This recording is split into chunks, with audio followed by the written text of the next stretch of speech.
Viral sebuah video memperlihatkan ibu-ibu yang sedang memompa daging ayam utuh agar bergelembung dan berisi, agar dagingnya ayam memiliki bobot yang lebih.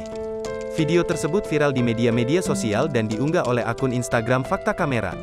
Ibu pedagang tersebut menggunakan alat pompa yang biasa dipakai untuk mengisi angin pada ban sepeda. Ibu pedagang tersebut memompa angin masuk ke dalam daging ayam utuh melalui anus, agar daging ayam untuk tersebut lebih menggelembung gemuk sehingga nilai jualnya pun akan naik drastis. Perbuatan ibu pedagang itu termasuk sebuah perbuatan curang, sebab ayam kurus bisa menjadi lebih gemuk karena dipompa. Video viral tersebut banyak dikomentari oleh warganet.